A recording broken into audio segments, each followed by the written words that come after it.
il n'y a pas eu de jour précis, ni de lieu particulier. Le pacte n'est pas né d'une guerre, ni d'un miracle. Il est né d'un manque.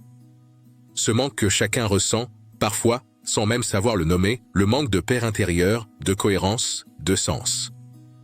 On le perçoit dans les conflits du monde, mais aussi dans nos colères, nos jugements, nos silences.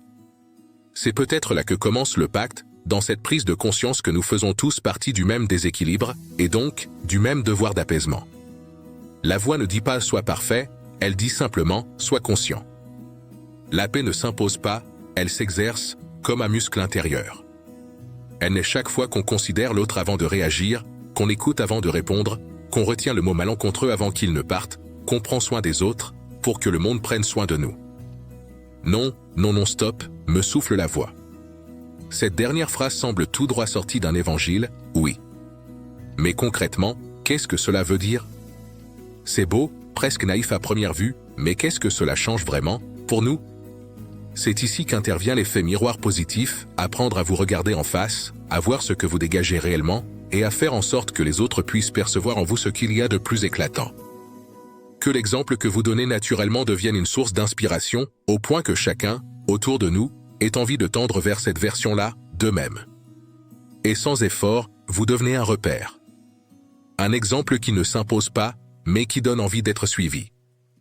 De manière opposée, face à une agression, nos démons intérieurs nous incitent à répondre par la même énergie, la même colère, alors que nos anges, eux, nous murmurent de tempérer, d'observer, de comprendre avant d'agir.